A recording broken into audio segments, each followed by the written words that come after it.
Hello and welcome to Ashford.com. You are watching an interesting video on brain is able to temporarily disconnect past experiences from decision-making brain regions. Please read this disclaimer carefully.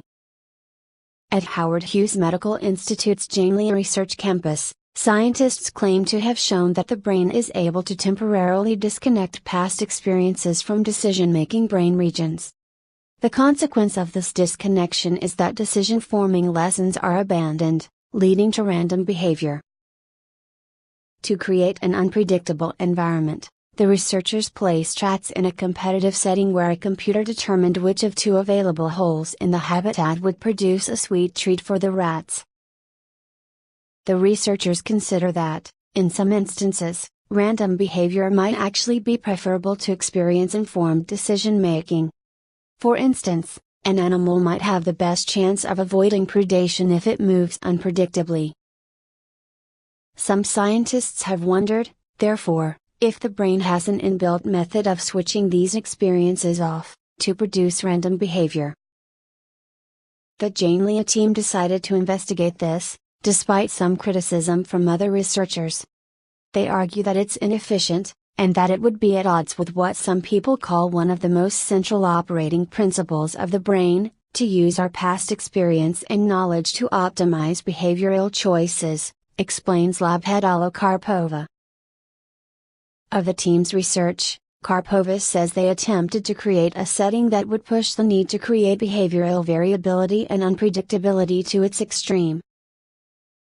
To create this environment, the researchers placed rats in a competitive setting where a computer determined which of two available holes in the habitat would produce a sweet treat for the rats. What is more, the computer was able to analyze the rats' behavior, predict their future behaviors and then vary its actions accordingly. A sophistication variable in the computer's software was controlled by the researchers. Karpova explains, "We thought if we came up with very sophisticated competitors, then the animals would eventually be unable to figure out how to outcompete them, and be forced to either give up or switch into this random mode, if such a mode exists." The team's prediction was correct. When the computer was operating on a low sophistication setting, the rats would make strategic choices based on the outcomes of previous trials. But when the researchers cranked up the machine's sophistication powers, allowing it to make strong predictions, the rats disregarded past experience and, in their search for the sugary prize, made seemingly random selections. The next step for the researchers was to investigate exactly how the rat brains initiate this random behavior. The team wondered if the anterior cingulate cortex of the brain might be responsible, as it is this brain region where the internal model of our world is most likely encoded.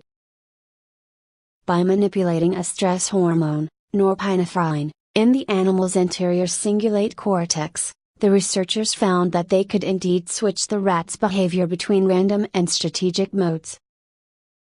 When the hormone was increased, the random behavior was activated, and when the hormone was suppressed, the rats entered random mode.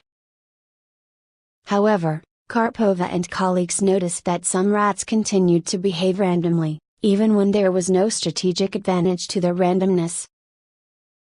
If all they've experienced is this really sophisticated competitor for several sessions that thwarts their attempts at strategic, model-based counter-prediction, they go into this random mode, and they can get stuck in it for quite some time after that competitor is gone. Karpova suggests this behavior is a kind of learned helplessness, similar to when decision-making is impaired after a person encounters an experience in which they are unable to control their environment. By suppressing the release of norepinephrine in the anterior cingulate cortex, though, the team was able to release the rats from this stuck behavior. "We think this might shed light on what has gone wrong in conditions such as learned helplessness, and possibly how we can help alleviate them," Karpova says. Now that the researchers, who published their results in the journal Cell, have identified a mechanism that switches the brain between random and strategic behaviors, they are interested in exploring how these behaviors are controlled in more everyday settings. We normally try to use all of our knowledge to think strategically, but sometimes we still need to explore, Karpova suggests. Notes and references. Thank you for watching this interesting video. This channel offers motivational, inspirational, valuable and informative videos to soothe, cleanse and inspire your health, mind, body and spirit. Subscribe this channel to find lot of interesting videos on wide range of topics here. Stay tuned and keep watching.